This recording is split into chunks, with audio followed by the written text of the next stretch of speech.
Today, we've got an exciting prospect to break down. Raheim Sanders, standout running back from Arkansas. Now, when we talk about running backs, the first thing that comes to mind isn't necessarily towering height. But with Sanders, he stands at an impressive 6'2", and he's caught the attention of scouts and fans everywhere. Stick around as we dissect his strengths, weaknesses, and overall potential for the upcoming 2023 NFL Draft.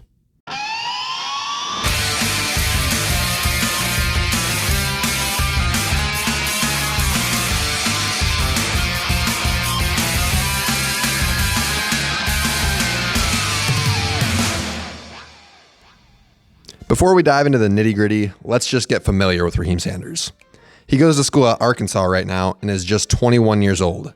He will still be just 21 years old at the time of the draft next year. He reportedly stands at 6'2", 227 pounds, and the current draft projection for him is somewhere in the early to mid-second round as of right now. So what makes Sanders such an intriguing prospect? Well, let's talk about his size. Standing at 6'2", he's in a league of his own when it comes to the height of running backs.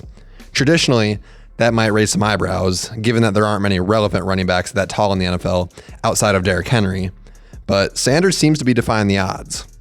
A lot of teams tend to shy away from these heights for running backs, but Sanders is already making waves as a potential first rounder for next year, and we're going to examine whether or not his stature is his best asset or his biggest pitfall for the draft this year. Now that we know who he is, let's get down to brass tacks.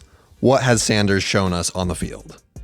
Last year, he showcased his talent in the SEC by finishing second in rushing yards and tying for first in rushing yards per attempt alongside Zach Evans from Ole Miss.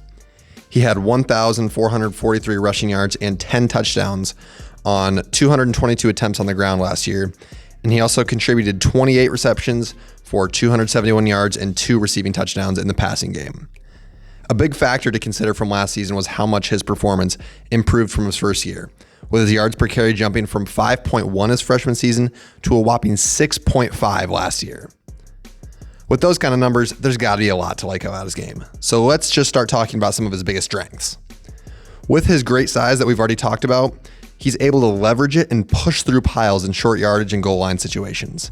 He's kind of like a traditional power back in that way. Think about somebody like Nick Chubb pushing the pile. That's kind of what Sanders is like. He also has some top-tier acceleration coming out of the backfield. They don't call him Rocket Sanders for no reason. This guy shoots himself out of a cannon every time he gets the ball. He accelerates fast, and when he sees a gap, he explodes through it very quickly. He's also quick to reach the edge of the field with that speed. He can beat a defender there and turn up the field on a dime. To pair with that acceleration, he also has good vision that helps him spot the open lanes that his offensive line makes for him. That combination is great because right when something opens up for him, he hits it hard. Right now, he also has solid technique as a pass blocker, and his size makes him project to be pretty good in that area.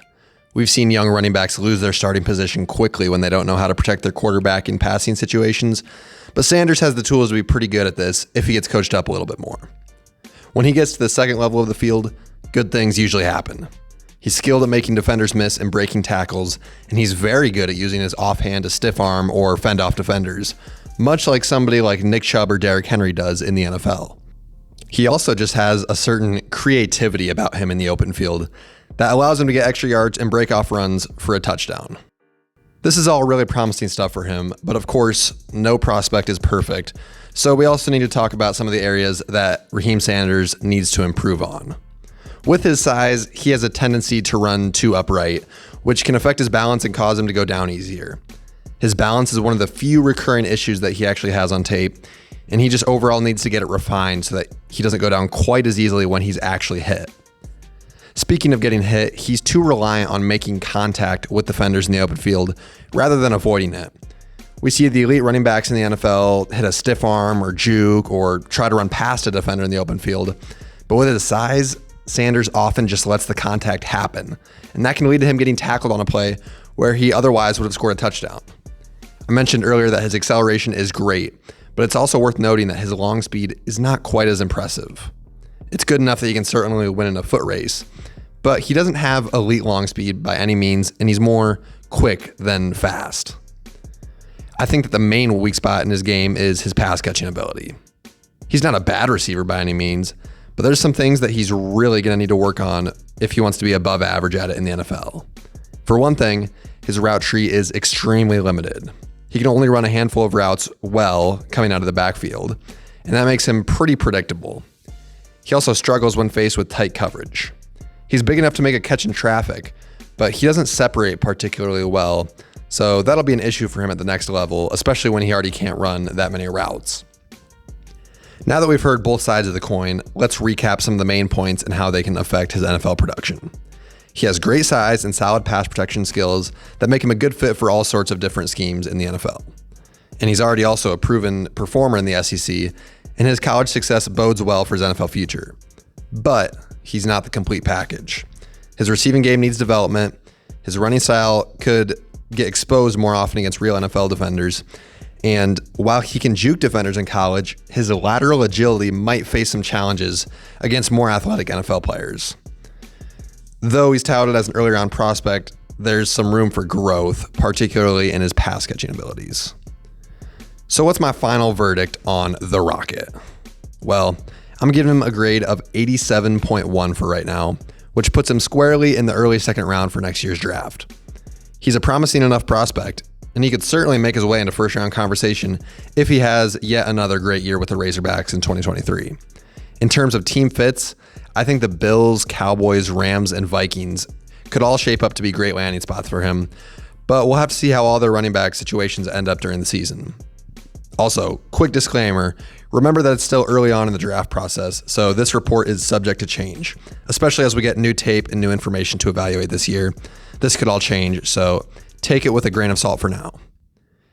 And yeah, that's going to do it for the scouting report on Raheim the Rocket Sanders.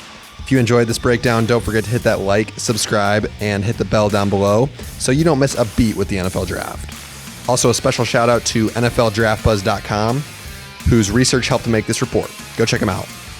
Thanks for watching, and until next time, goodbye.